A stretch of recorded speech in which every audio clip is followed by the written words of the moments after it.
Entendes o que estás lendo? O podcast que te leva através das páginas da Bíblia. Livro por livro.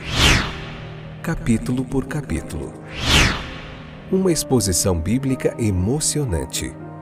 Aperte os cintos e embarque comigo nesta viagem.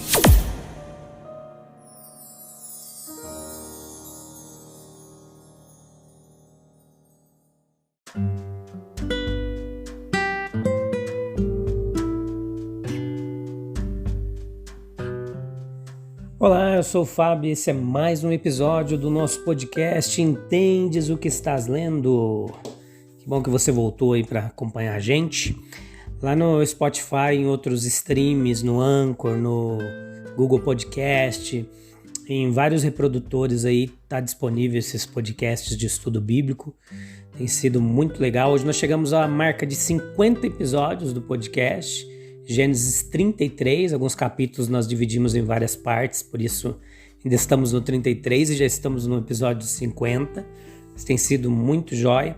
Lá você pode mandar algumas mensagens, entrar em contato com a gente, para nós podermos saber como esses estudos têm chegado até você, como tem te abençoado, e o seu testemunho, o seu feedback é muito importante para que nós continuemos motivados a continuar fazendo esse trabalho, pregando a palavra de Deus, vendo os frutos, se alegrando, regozijando com vocês e glorificando o nome do Senhor. Vamos lá então, para a gente não perder muito tempo, ser bem breve. Hoje Gênesis 33, vamos ver, depois que Jacó se encontrou com Esaú, como se desenrolou os acontecimentos. Então, como nós vimos outras histórias no livro de Gênesis, que já haviam descrito vários conflitos fatais entre irmãos, com profundas diferenças entre si, né?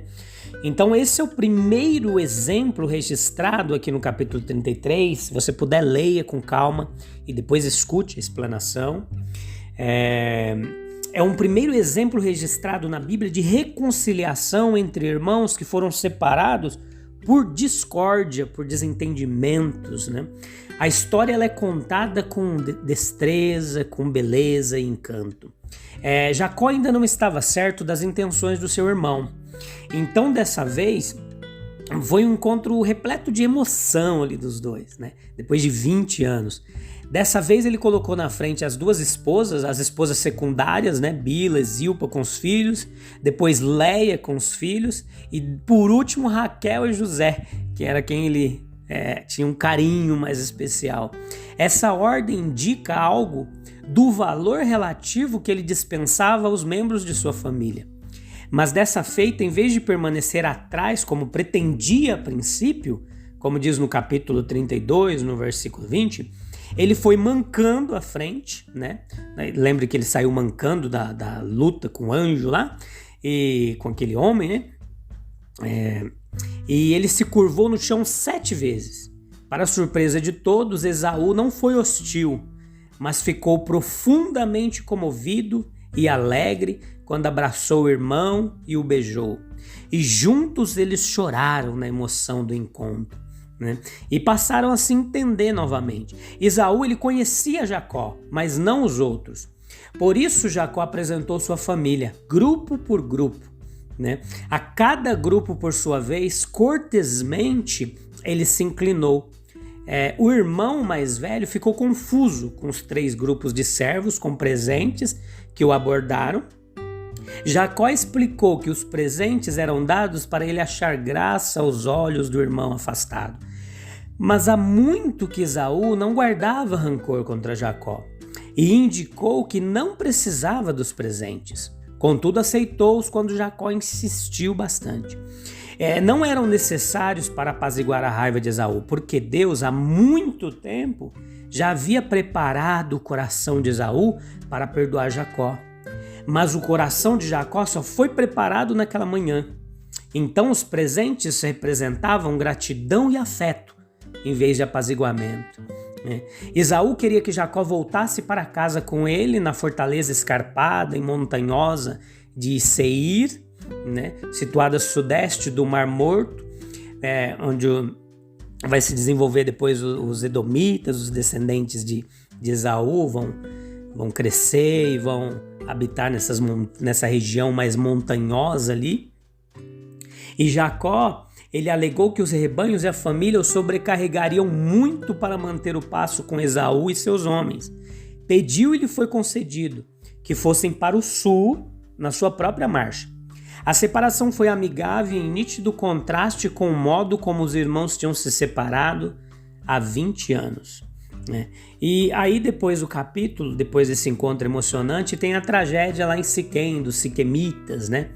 É uma história dolorosa que começa com uma série que se concentra nas qualificações dos filhos de Jacó, que eram portadores dignos das promessas e responsabilidades do concerto. A comunidade de Siquém, ela tinha padrões culturais diferentes relativos a mulheres, daqueles padrões postulados por Jacó e sua família, né? Então, Diná, ela foi injuriada pelo confronto desses padrões culturais, e a natureza civilizada de algum dos filhos de Jacó, incivilizada, na verdade, veio à tona, né? Depois que eles ficaram certo tempo em Sucote, próximo a Sucote, na margem oriental do Rio Jordão, a família de Jacó foi para os planaltos a oeste e pareceu gostar do que encontraram. Abraão também viveu por curto período em Siquém, né?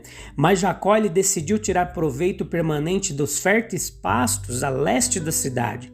Comprou terras e estabeleceu um lugar de adoração que chamou Deus, o Deus de Israel. A graça especial, ela encontra o verdadeiro servo.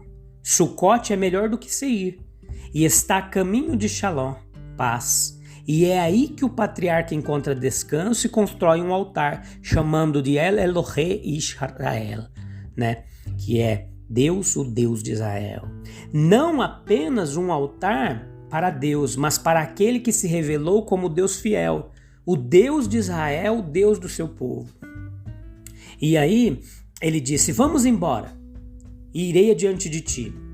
A oferta provavelmente foi feita com uma intenção gentil, né? Nenhum sinal de amargura nos sentimentos de Esaú, mas a ignorância das necessidades da marcha de Jacó.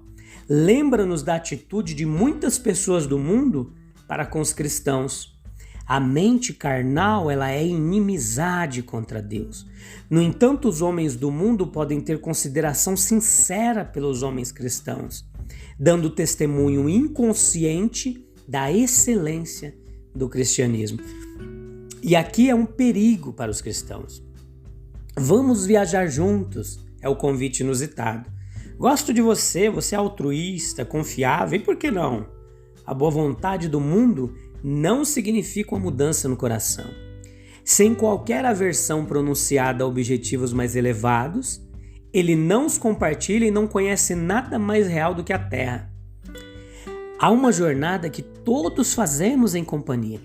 Nas 1000 maneiras em que os homens dependem uns dos outros, nas cortesias e bons ofícios da vida, no que pertence à nossa posição de cidadãos ou homens de família, mas no que constitui a estrada da vida, sua vida e direção, seus motivos e objetivos, não há união. Nós temos um outro líder, olhando firmemente para o autor e o consumador da fé, Jesus, o qual, em troca da alegria que lhe estava proposta, suportou a cruz, não fazendo caso da ignomínia, e está sentado à destra do trono de Deus, como diz Hebreus 12:2, sempre olhando para ele.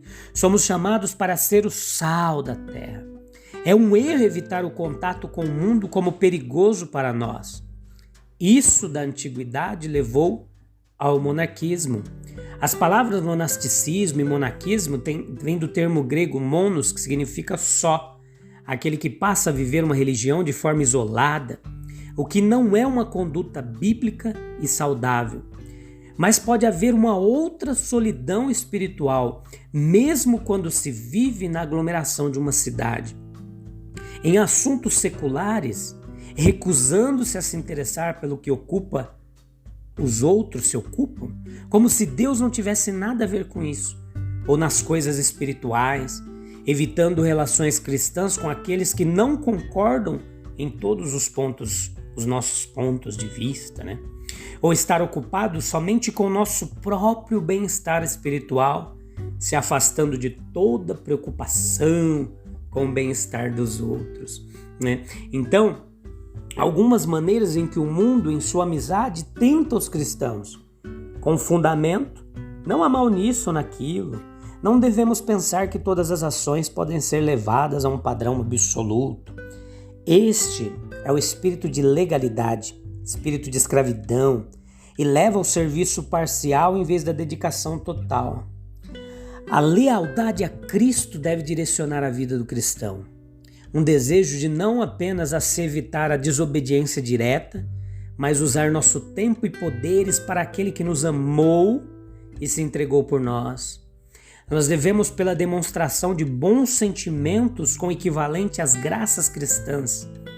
A bondade e franqueza de Esaú foram muito atraentes. No entanto, ele era uma pessoa profana. Não por causa de sua raiva ou qualquer ato pecaminoso, mas porque ele pensou pouco nas bênçãos de Deus, familiarizando os cristãos com os objetivos e máximas mundanas e assim embotando insensivelmente suas aspirações espirituais. O caminho da segurança é através da oração, pela ajuda do Espírito Santo, para manter a nossa consciência cativa na presença de Cristo. Então, devemos tomar cuidado com as nossas companhias ao longo da jornada. Beleza? Sempre olhando para o autor e o consumador da nossa fé, que é Jesus Cristo. Eu te espero no próximo episódio. E a gente vai continuar falando mais desses patriarcas que nos deixaram tantas lições sobre o que devemos fazer e sobre o que não devemos fazer. Deus te abençoe. Um abraço. Até mais. Tchau, tchau.